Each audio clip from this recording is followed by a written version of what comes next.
Welcome to Good Morning Hospitality, your one-stop shop for the latest news, noteworthy trends, and thought-provoking discussions across the industry. From hotels to short-term rentals to all things travel and hospitality, you'll find each episode equips you with the information that you need to start your week. Join us on Good Morning Hospitality every Wednesday, wherever you get your podcasts.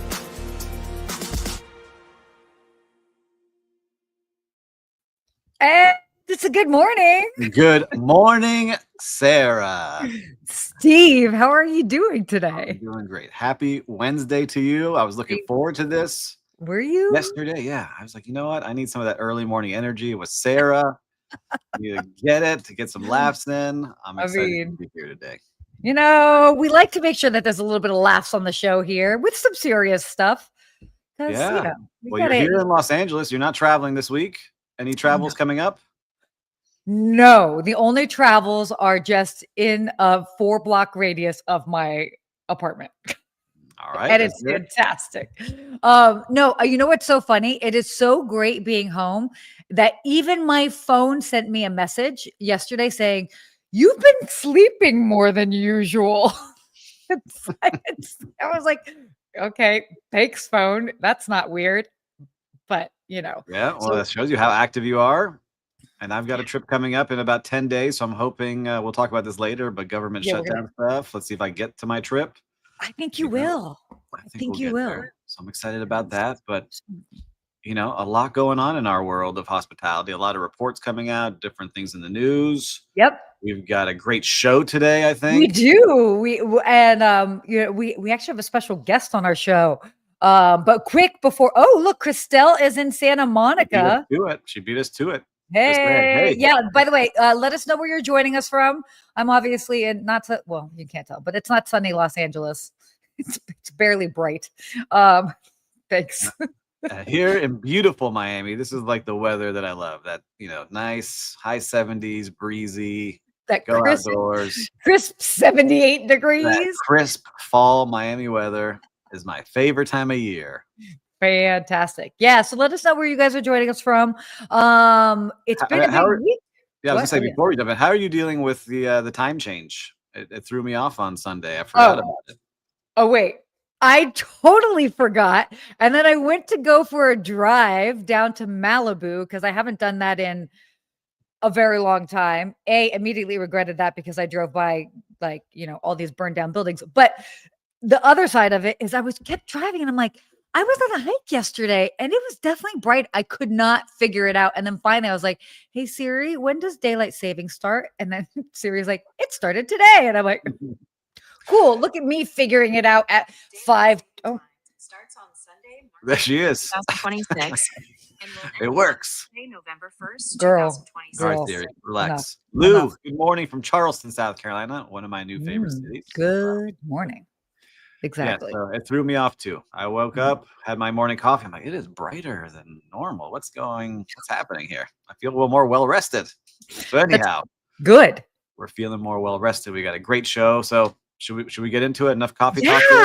Yeah. So we actually have a special guest today, and we're really excited about this. We've got Meghna Maharishi, who is the Skift Airlines reporter, and we figured no better than now to bring on Meghna, just because there is a lot that is going on in the world of air travel, and yeah, so we're looking forward to her. What she's kind of seeing and hearing on the ground. But why don't we go ahead and have her come on? Meghna, join us. Meghna, are you here? Yes, I'm here. Thanks so much for having me. So where are you joining us from? New York. New York City, where everything's going on. It seems to be the center of the universe right now with all the voting. We won't talk about politics. But it's always the center of the universe. Come on, Steve. Come on. I think Miami's coming soon. We're coming to take over that. Oh my gosh, Miami's been working on it. I don't know about that, but woo! Oh my gosh, we got Meghna. New York, LA, and Miami. Come on, Steve. We got all the cities here. So Meghna, it's great to have you here. We got to talk a little bit about you or with you backstage. But we're excited to have you on here. I think, why don't you tell people again a little bit about your background and then what you see going on in the world out there? Yeah. Yeah, I'm an airline reporter at Skift. I've been covering the airline industry for around 3 years now in total. I've been at Skift for almost 2 years. And, with airlines, it's never a dull moment. There's always something going on. So, we can talk about the government shutdown. We can talk Oh, about really anything. I feel like it's always a busy time of the year when it comes to airlines. Oh, totally. It definitely is. So, I mean, that is the big thing right now. Like for all of us that are seeing the news, I mean, I travel. Oh, so wait, actually, question for you. How often how many flights do you? It's actually so bad. I don't really travel that much. No, Um, it's okay. I feel like Good. there's something nice about airlines. Like I think maybe I don't know, maybe I fly less than 10 times a Okay. year, really. I don't know. I don't really like take that many vacations necessarily. And then for work, Yeah, and if you're not living traveling in for work, yeah, everything's totally. scarce. But yeah, I'm not like the biggest traveler actually, but I do cover airlines. So Yeah. Oh, so no, but I love this because I do want to hear. I mean, like you're hearing everything that's happening in the space, and I mean, gosh, I think this is a slow year for me, and I'm probably at like 77 flights, which is just ridiculous. It's crazy. I might as well be a flight attendant at this point. But it, it's been interesting because I'm based in Los Angeles. I flew out of Denver. Prior to that, I actually flew into Miami. So I've been around. I've been flying into some of the major hubs in and out during and then through Atlanta. Through this shutdown, it's been smooth sailing for me. But I mean, what I'm seeing online and some of the videos, like Houston Airport, oh goodness gracious. Like it's wild out there. So why don't we just talk about like where we're at in the government shutdown? What day is this? Is this day like 38? What day is it in the shutdown? I believe it's day 35. So now Okay. it's tied as like the longest shutdown with 2019 right now. Wow. Tomorrow will officially be the longest shutdown in US history, given there's no indication that the government will reopen anytime soon. And I think as far as travel goes, I think with 2019, it pretty much ended when they had to close LaGuardia for a few hours because air traffic controllers weren't showing up. And then there were delays at airports like Atlanta and Philly and Newark. Mhm. And then I think Congress just had to come together and reopen the government. This time around feels very different because we have been seeing staffing shortages at various airports, like at different days throughout the shutdown, but I Mhm. don't think it really has compelled Congress yet to come to some sort of solution. So it's really unclear how long it will last. And I think as far as travel, kind of just have to hope you're lucky pretty much.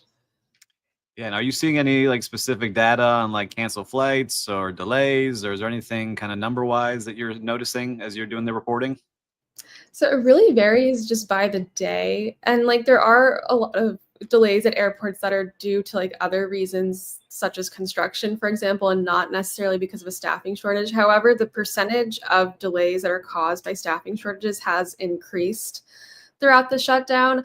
I think there have been some days where 40% of the delays out of airports across the country are a result of staffing shortages, which is very high. And like, I think the average is normally around 5% of those delays are a result of staffing shortages. So it definitely has been magnified during the shutdown. But I mean, again, like it just really changes by the day. Like, I think if you ask an average traveler at the airport or somebody who has traveled a lot throughout the shutdown, they would probably tell you their experience at the airport has mostly been normal and they haven't really been stuck in anything, unless maybe there was also really bad weather or something like we saw in New York Mhm. Yeah. last. There was the rain and everything. Yeah. So actually, so interesting. So my cousin was flying from Salt Lake through Atlanta to New York because she was going to come there to go and support her friends running in the marathon. And she got to Atlanta and then couldn't get to New York. And by the time they like delayed her flight and like finally put her on another flight, she was like, "This is ridiculous. I'll be in New York for 12 hours. Not worth it." So she basically spent the night in Atlanta and turned around and went right back home. But I mean, we also saw in Houston, I mean, those were some crazy lines and I don't Like know, it's 4 hour interesting. lines I was showing, yeah. Yeah, right? That was insane. So I don't know if I went to the airport and I saw that, I would turn around and go back home and be like, I got to figure this out if I could. I don't I know have a if I, question then for Meghna on this. So, what are the airlines saying about this? Have you heard any of the airlines coming out, or any of the CEOs of the company saying anything yet? Or are they just waiting on the government to fix things? How are they dealing with this? So the major airlines at this point, they're pretty much advocating for what the Republican side wants with this shutdown, which is for Democrats to pass that clean spending bill, which will just reopen the government short term. They'll probably have to come back to it in a few months and negotiate something new. But that's pretty much what the industry right now overall is supporting. Last week, the CEOs of United Airlines and American Airlines attended an event at the White House where they met with the vice president to discuss the impact of the shutdown on aviation. And then publicly, when they were facing press, they all pretty much said that they wanted Congress to pass that short-term spending bill now because they were afraid that the longer air traffic controllers go unpaid, the worse staffing shortages will get. Air traffic controllers have already missed one paycheck, which was on October 28th, and they received a partial paycheck on October 14th. But there is like a worry that now if they miss like a second paycheck, who's going to show up to work? And then also, if this goes on until Thanksgiving travel, which I think now is becoming more of a real possibility, and it is something that has been discussed with Republican leadership in Congress and everything too. Now there's like a real worry as to like how that could snarl what would be a pretty busy holiday travel period, and what has, been becoming a very busy holiday travel period over the last few years. And you mentioned holidays, and Sarah, I'll let you come in after, because I was thinking about it as I was driving by the airport the other day. You have UPS and FedEx and Amazon and all those kind of flights as well going in and out. Have you heard anything on how like that may affect like packages and gifts? Black Friday coming up. Anything in that world that you're seeing? So far, I haven't heard anything about the shutdown necessarily being like a major issue when it comes to like cargo necessarily. Although obviously the UPS, they did announce that they are doing a ton of layoffs right now, but they are also expecting a pretty busy holiday season. So I don't know. I haven't heard too much on that end, but I will say, at least on the passenger side, I mean, for the most part, it's been okay to travel. Like, it's still relatively safe and everything too. Like, that hasn't changed since the government shut down. The problem is you just don't know when you're going to enter the airport, and then it just so happens maybe none of the air traffic controllers show up, and then your flight is delayed for hours until somebody does show up, because that is what happened in Orlando last week, for example. I think there were no air traffic controllers on their shift I think on a Thursday night, and it caused like kind of like a cascade effect of like delays that just sort of spilled everywhere. Yeah, I mean, we're seeing from our live reporter Christelle on the ground. She's saying that my direct flight from Fort Lauderdale to LA was canceled and rescheduled with a stop in Atlanta, leaving an hour and a half earlier with an hour layover and arriving an hour later. Major inconvenience. And then there's LA's Terminal 4 and 5 remodel with well, exploding emoji. yes. Yeah, I mean, look, you can see you book a direct flight, and then all of a sudden you have to stop somewhere, and it's starting to get more and more. And if we're seeing it with Christelle, we'll see what happens with my flight in a couple of days. There's a lot going on out there. So what do you think, Meghna? What do we leave our viewers with here and listeners? Where do you think this will be going, just from all the tea leaves that you've been seeing and all the reporting you've done over the last couple of years? Right now, I think this shutdown has just generally been so unique compared to other shutdowns, where even this time around, it doesn't necessarily even seem as if air traffic controllers are, able to bring like an end to it. So right now, it just seems as if you can expect more of the same, and you kind of just have to like hope you're lucky that when you go to the airport, there aren't like a ton of delays, or that the TSA wait time is fine. Like, I think for the most part throughout the shutdown, the TSA wait times haven't really ballooned, although we did see it go up to like 4 hours, I think, out of Houston a few days ago. So like there are those off chances that can happen. It might get worse though during the holidays, with everybody traveling to go back home to see family for Thanksgiving, and then also, if at that point like air traffic controllers would have missed 2 paychecks, on track to miss a 3rd paycheck. I mean, like that could really be a bad scenario. But I guess also it's really just like a wait and watch type of game, and if Congress will come to some sort of deal on this, or some sort of way to at least just pay the air traffic controllers so this isn't a concern during the shutdown. It just feels so negligent, like, because like, I mean, there's a part of it that's like, there's so much I mean, it's public safety. I don't know. I get so many mixed, or not mixed. I get strong feelings about it, but it's wild. I mean, I'm curious to see like what's going to be the tipping point, um, if Yeah. at all. It will be. I think what Meghna's been saying, it's going to get louder and louder.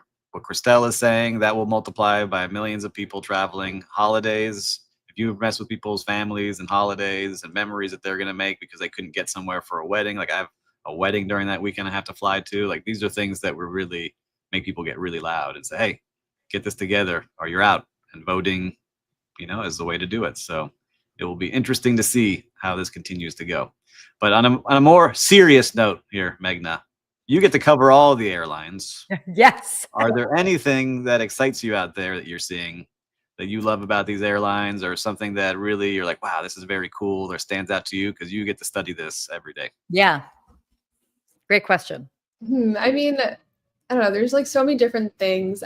I guess like one of like the big themes that we've been seeing for maybe the past 2-3-ish years at this point has been like premium is everything. And it's really interesting to see even like US airlines, which I don't think have had historically that perception of necessarily being the most premium, especially if you're comparing them to something like an Emirates or whatever. Sure. Nowhere near that. But it's interesting to see like how they're now really kind of pushing in on premium. And like we saw like the Delta One lounge open in JFK like a year ago, and I think that, at least to me, because I got a tour of it when it opened, that was very impressive for like a US airline to have a lounge like that, offering like a restaurant and having all these amenities where you can get your suit like dry cleaned before your flight, or like you get to take like a special elevator to your gate. Like we haven't like seen like that level of premium, I think, in a long time. And like now it's just interesting to see that resurgence. I think even United, they're rolling out basically a cabin that is like first class, but they're not calling it first class. It's just like an elevated version of their Polaris suite too. But I'm always like curious as to like how long like this premium boom is necessarily going to last, because it is also kind of dependent on a good economy, or like whatever sector of consumers that they're having. It's dependent on them wanting to spend that money. So I guess it's just interesting to see also how long that lasts when you look at everything else going on in the world and in the news. But I don't know, to me that's been very fascinating. It's true. Dare we say, do you have some favorite airlines? They're all her favorites. They're all her children. Oh, I mean, I'm like, if you're not allowed to say, you don't have to say. You can also be airline agnostic. It's okay. I'm very basic with the way that I pick flights. I really just mostly go off of the price. Yeah. And I'm in New York, so it's always either like Delta, American, or United. Pretty much, sometimes like JetBlue, depending on where I'm going. I guess of the three, I probably fly Delta the most, just out of like LaGuardia. It's very convenient. Super but convenient. I'm not sure if I have like a favorite necessarily. I'm a very like routine like economy flyer, and I'm one of those people, like if I go on a vacation, like I would rather spend more money on like the hotel and the experiences than the flight. So I guess I don't typically have like a very strong opinion. As long as I just get there, it's fine. Yeah. No, I'm totally with you on that. And when I was traveling less. Hold on. You're Miss Delta. What are you talking about? Whoa. Hold on. I was saying I don't want to spend a lot on my flight. Oh, got you. Do I have brand loyalty? 100%. Everybody knows my brand loyalty, except Delta. I'm kidding. But yeah, so, but I understand what you're saying, because before I was traveling this much when I still worked at a hotel, and so I was traveling a lot, but not quite at the same rate. It was very different for me in how I chose my flights. I chose it based off of schedule and pricing, which I think a lot of people do, because I mean, if you're traveling 10 to 12 flights a year, if that type of, you're going to be choosing your flights in a very, very different way than if you're traveling over 50 flights a year. And then that's where the loyalty game obviously makes a lot more sense. But you brought up a really interesting point, is that domestic airlines, you can't really compare them to the international ones. And so it's interesting that they are kind of trying to like up their game, so to speak, as far as their offerings. And yeah, Delta One, Polaris, they've definitely done a great job with that. So It is interesting, even though we are hearing that the luxury market sector is continuing to stay strong, and that those are the individuals that would fill those seats. When those seats are not full, then it becomes an upgrade game, and so everybody's going to want like that free upgrade where they can to those seats. And then what does that do to the numbers on the back end? And how consistent, how often does that end up happening? And that's where it'll be interesting to see how long they lean into it. It's funny though, with as far as the upgrades go, at least with Delta, I think those upgrades have been happening less and less often because most of their business class seats are basically being paid for. I think like back then it was mostly like if you were a loyal flyer, you would get upgraded. But now that's a lot harder because people are actually buying the seats, and that's how those seats are getting filled up. Well, they also have to thin the herd. So they're still going through that whole process where, like in the pandemic, they let everybody keep their status. It became easier to get. That's how I first got a taste of the higher status. And now that they've changed how people can keep their status, most of the colleagues that I know that always had like Delta Diamond status for many, many years are telling me, they're like, I'm not making it this year. I'm not making it this year. I'm not making it. And then here I am, $1,000 of spend away from making it. And I'm going to be that person that I never thought that I would be. That's like, where can I fly so I can spend $1,000 so I can maintain my status? But it's harder. It's definitely harder. It's harder, but they're still having a lot of people like with status. And I mean, they're offering even more expensive products. Like they've been increasing their fees with credit cards. So there's clearly like a lot of demand. It's been very fascinating to see, like, especially how this sort of, I guess, wealthier traveler is very resilient and just willing to spend on a good experience pretty much. I'm in the process of booking a $20,000 round trip Emirates flight for clients of mine. Ain't no thing. Some people. Wild. I love it. Love it. It's crazy. Crazy. Well, this has been awesome. Thank you so much for being able to like join us and talk to us about all of this. Yeah, I think too, we have a story. Maybe Meghna, you want to hang out with us for a little bit longer about him. We can come back to Marriott, which we have to talk about, but American Airlines, right, just announced that they're going to be doing corporate layoffs and some bigger implications. And they're talking about streamlining their operations like everyone is doing right now with technology. And they're also focusing on enhancing their luxury kind of flight programs. What are you seeing on that story? Yeah, so it looked like the layoffs that American was doing, it seemed it was more as if, we hired too much during the pandemic and in the couple years like out of the pandemic, and now we don't need as many people. It seems as if a lot of the cuts are mostly affecting like tech roles. At least like if you go in any forums, it seems like a lot of people who are like, I worked in IT or in tech at American and I got laid off. Like that seems to be what's mostly being affected. But there are also, I think, other like more support roles and communications roles and people in finance who are also being affected by these layoffs. There isn't really like an exact number of how many people American is laying off, or at least like they haven't put that information out there. But it is kind of coming during a time in the industry where hiring has really slowed down following the pandemic. And I think now also just generally like airlines have been looking at ways to cut costs in any way that they can. I mean, like Southwest, I think months ago, they laid off 15% of their corporate workforce, which is pretty big.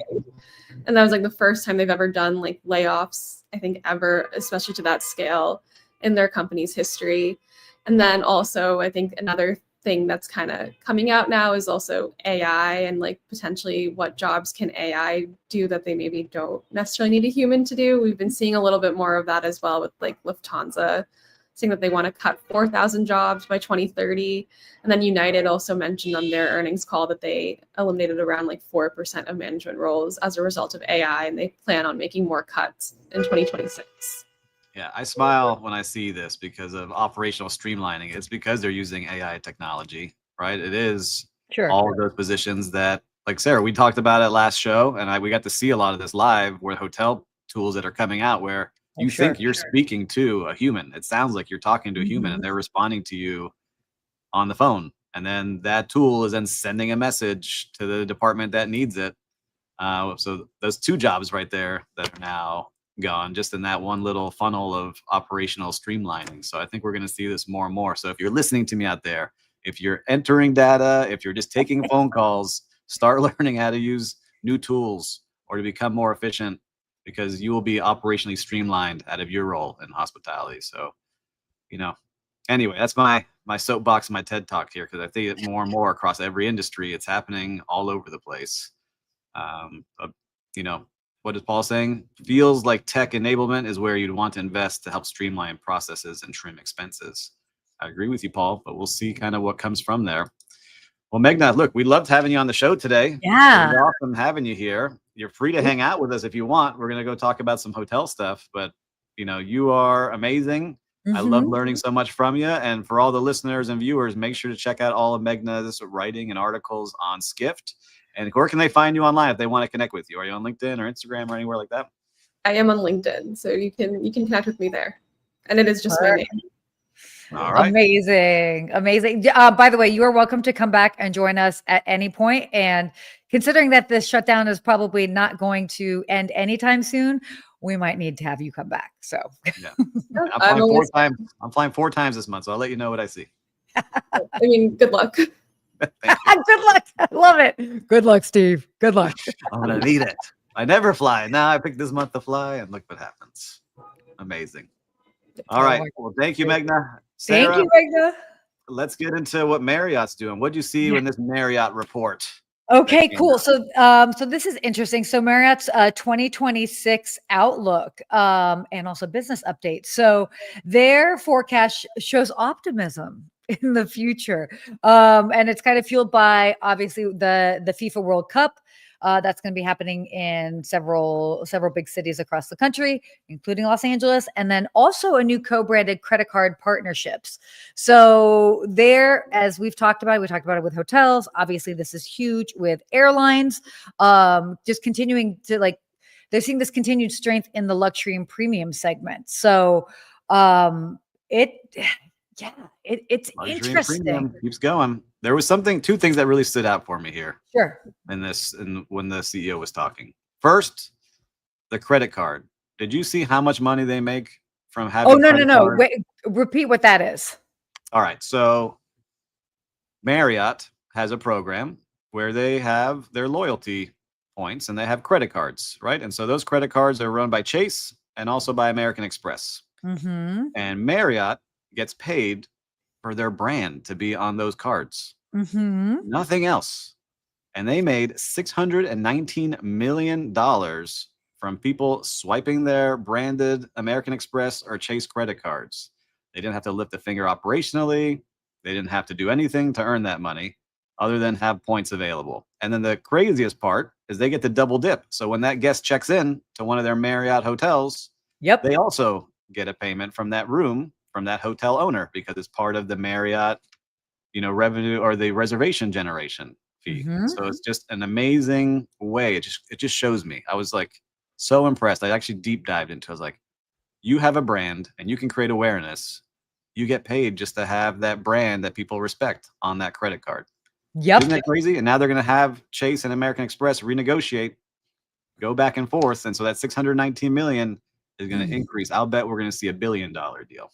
Oh, easily. And I've mentioned this before, but I interviewed somebody on a podcast many years ago, and it was he broke down the loyalty business and he was saying with airlines in particular, they make more money from the credit cards than they do from the actual airlines. So there might be time to bring him back on and have that conversation, because this is wild. And of course, in times like this, these bigger brands are obviously going to double down on areas that they can make money in other ways than necessarily just whether it's heads and beds or all of that stuff. So those are some staggering numbers. It's amazing. very. You think what Marriott has done? I'm so impressed with their business model. They own none of the land or buildings for the most part, right? For the most part, yep. They collect fees for management.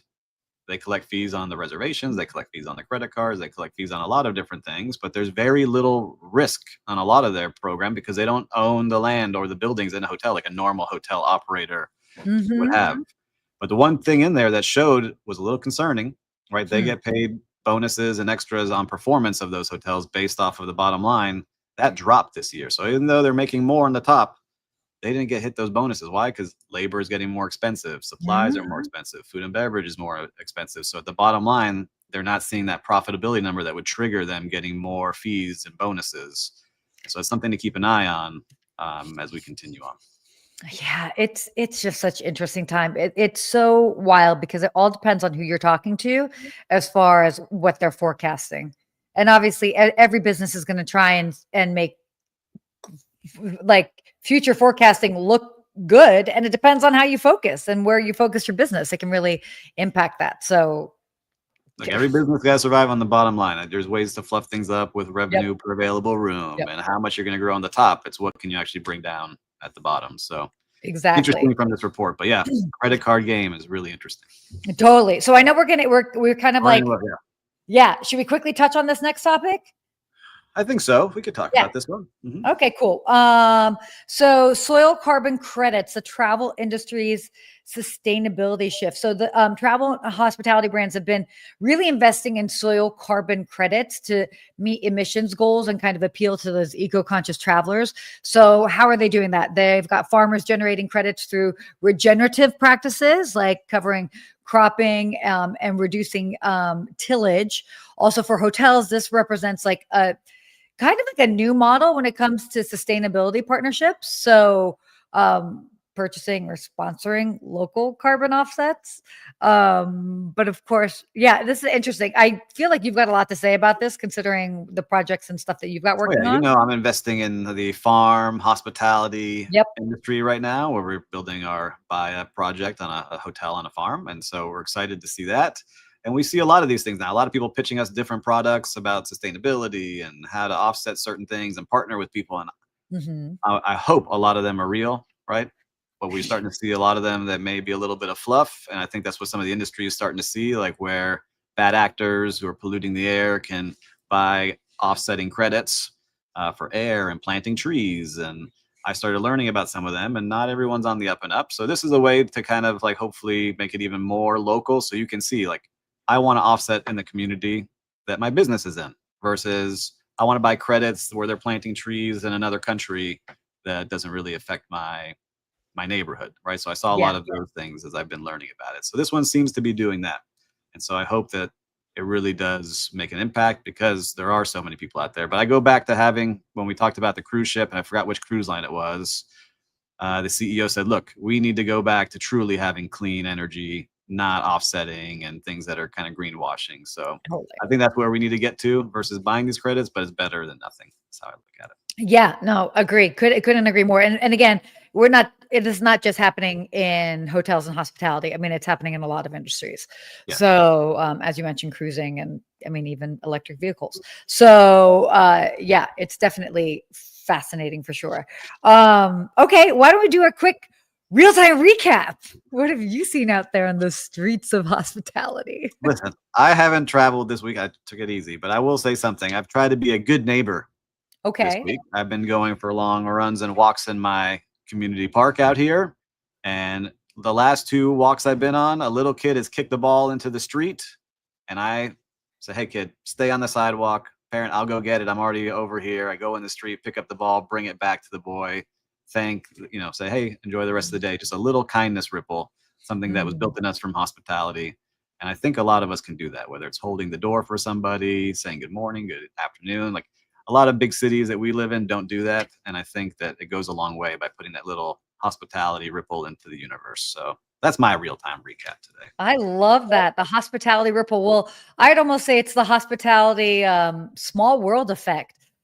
Interesting. I've been booking a lot of travel for some of my clients, and I actually have been booking one of the last properties that I worked at, and it's been so cool giving a call to the hotel, and it's like some of the same people still answer the phone, and to just know that like they're just going to go ahead, they're going to ex- exceed expectations and make sure that they are well taken care of. But it's been that reminder of this is a small world, and you never know whose paths you're going to cross with, whether it's in similar roles or completely different roles.